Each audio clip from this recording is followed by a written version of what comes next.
In this video, we're looking at the Assessments tab of the School Progress Monitoring dashboard. So this tab brings together CMAS, MAP, PSAT, SAT, and DIBELS Lectura scores all in one place so that you have the option of comparing assessment scores within student groups, across student groups, and across assessment types. So one thing to note that is a little bit different about the progress monitoring dashboard than some of the other assessment analysis tools that you may have used within Jeffco is that the assessments follow the student in the progress monitoring dashboard. So that means that if you have a student enrolled in your building today, you can see their assessment scores from this year and from previous years. But if a student is no longer enrolled in your school, then their assessment scores do not show up on your dashboard. So when you're looking at previous school years, that's not your student body score distributions from that year. It's the scores that your current students had earned in previous years. So it's a little bit different. Might take a little bit of time to kind of make sense of, but hopefully that kind of clarifies why you might see some numbers that are a little bit different in the progress monitoring dashboard than you would on some of the other assessment analysis tools. All right, so we're going to kind of go through the components of this particular tab. We have the MAP achievement and MAP growth shown on the first visual, that scatter plot in the top left corner. So if you have seen the NWEA 50th percentile scatter plots, this might look a little bit similar. So we have the same background, and let me actually select a smaller group of students so that we can see that background a little bit better. So I'm just going to choose sixth graders, so we have fewer points here. Okay, so in the background of this visual, you can see that the quadrants, which are separated by those 50th percentiles for 50th percentile of achievement and 50th percentile of growth, they're color coded. Green is the top right corner, which is high achievement, high growth. Versus that kind of reddish pink in the lower left corner, which is low achievement and low growth. In addition to those 50th percentile lines and the color codes, we have the median lines for the selected students shown as well. And that's that kind of thicker gray that's indicated here. So those values are also shown in the green boxes right above in case you can't quite read what this says. So for the group that I selected, which is 199 students indicated there, we have a median growth of 38 and a median achievement of 48. And so notice that those are shown, those same numbers there. When we had the whole group of students, all 600 and something students, it was 44 for growth and 44 for achievement. So as we select these different groups, those numbers will change. One thing to note about the conditional growth percentile timeframes that you select, that second season, so we have fall to winter here, that means that we're looking at winter assessment. So I want to make sure that in the MAP term over here, I have chosen winter assessment. So I might add that one in. Or if we just go all the way down to the winter 23-24, see that none of those points change because we're only looking at winter assessments. Even if I were to add in the fall scores, they're not shown on that scatter plot. If I want to see fall scores, then I need to choose one that ends in fall. So this fall to fall conditional growth will give me the growth from the previous fall to the current fall, and then the achievement in the current fall. So I'll go back to the one that I had selected before, which was that fall to winter. So if I want to select, say, a group of students, I want to target some students for additional support in mathematics. So I'm just going to choose MAP subject math. And I can see that their median growth is 36, median achievement 39. And I want to choose a small group of students that need additional support. So I'm deciding that that's going to be anyone who's below median growth and below median achievement. So rather than click on those points one by one while holding down the control key, one kind of cool feature of this scatter plot is that I can just hold the left mouse button down, so the normal clicking button. I can hold that down and drag a rectangle around the points that I want, and then those students are selected. So now I can see what their achievement distribution is. So those achievement quintiles are the 20th percentile bands. So it's just kind of an easy way to group the students that way. And then if I scroll down, I'm going to just scroll past this CMAS visual, which there's nothing in there right now because we've selected some students that maybe don't have CMAS scores. So I'm going to scroll down a little bit, and now I can see the students that are actually in that group. So again, I clicked and dragged and I selected all of those points that had low growth and low achievement. And now I want to print out this list or somehow save this list of students. I don't want to manually transcribe them. So instead, we can just hover over this table, click on the more options, and then export that data. And then I'll get an Excel spreadsheet that I can use to group those students into their additional support groups. Now, remember that anytime you've selected some things and you want all the data back again, I don't want to go through and manually uncheck everything. I'm just going to click that reset button so that I can see all of the data again.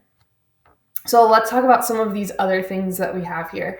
I already showed the map term, so we can select different terms, whichever terms that you'd like to see. If you want to see all of them, it looks like we only have scores for these students in spring, fall, and winter. So that's all that's going to show up there. And if you wanted to add in science tests as well, it's taking a second to load. There we go. If you wanted to add in those science tests, you can.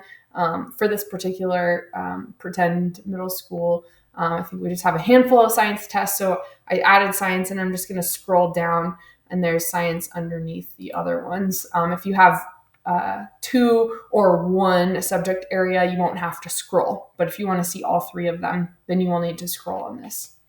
Notice that whenever you hover over a particular band, it gives you additional details. So where my mouse has just happened to land, this is for reading map tests in the winter of 23-24, students who scored average. And I can see that there were 233 students, which was 19.8 or about 20% of the students who took the test during that window. So not 20% of my school, but 20% of students who took it. So ideally that's everyone, but we know things happen. Not all students take all assessments. So these are of the students who have assessment scores. Those were the students that scored in that range. So I'm going to go down to this spring 23 for science. And now when I hover over this, I see that's only 1 student. So a third of the students who took it, that was just 1 kid. So 1 scored low, 1 low average, and 1 high average. So again, these scores follow the students. So these students may have taken the MAP science test in the spring of 22-23 at a different school, but those scores are coming to me on this dashboard because I'm the principal of this school, and these are the students that I have enrolled in my building today. All right, let's scroll down and continue through these visuals. So the next one we have is the CMAS achievement. So whether the students didn't meet expectations, met, exceeded expectations, etc.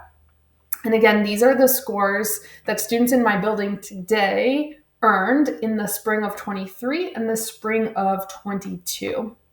We can select a subset. Maybe I want to see all the students who exceeded expectations in their CMAS, ELA, or math in 23 or 22. So when I click on those 4 bars, I just clicked on exceeded expectations on the x-axis, and it selected all of those bars for me.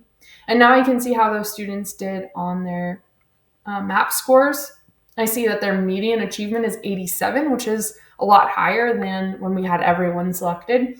And their median growth is 50, which is kind of right at that expected median that we're kind of aiming for. I also see that there are 38 students in the selection. And for example, 26 of them earned or exceeded expectations on their English Language Arts CMAS in the spring of 23.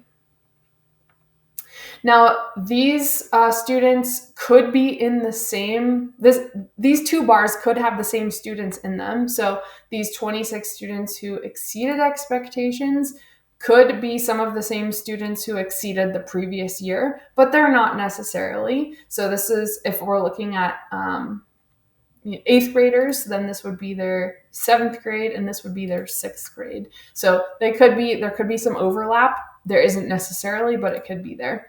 And we can always look at the table below. So this is a small group of students. Let's see, in 2022, those are the students who exceeded expectations on their CMAS math. And when we select this group, there is the subset who exceeded in the 23 school year. So looks like we do have some overlap there. So kids that were exceeding expectations in both years. We can also select both at the same time if we want to see everyone who's in both of those categories. So I'm just holding down the control key to click on multiple bars. So maybe I want from last year who approached, met, and exceeded.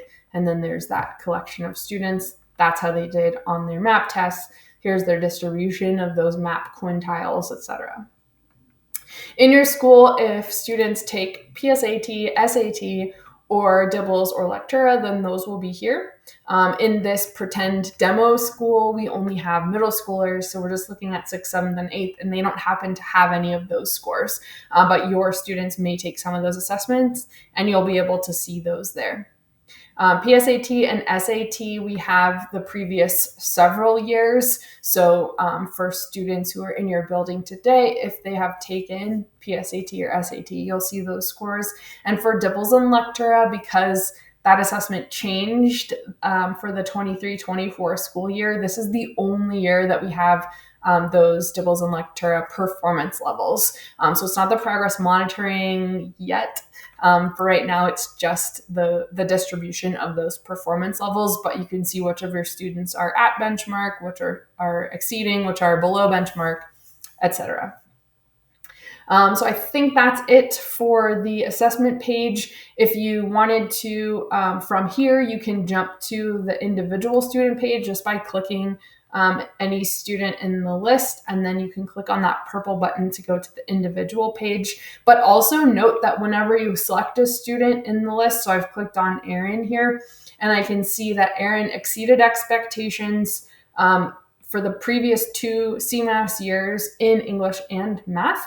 And I can see that 100% of the students selected, so that's one student, so that's just my one student that I selected, he's earned high, average, and high on MAP, math, and MAP reading for the previous 3 terms. And then here are those scores. There he is for growth and for achievement. For reading, that's the blue one, and for math is the orange. Now notice that above the scatter plot, we have these little boxes that say what the median achievement and median growth are, but this says fewer than 20 students are selected. So whenever you have a smaller group of students, the median will no longer be calculated because it doesn't become relevant anymore. When we're looking at a small number of students, we don't have a median score for just one student. So if there's 20 or more, then you'll see that median calculated. Otherwise, those median lines will disappear, and the value won't appear in the card either. If you want to reset everything and go back to the beginning, just go ahead and click on that reset button. And that's it for the assessment page.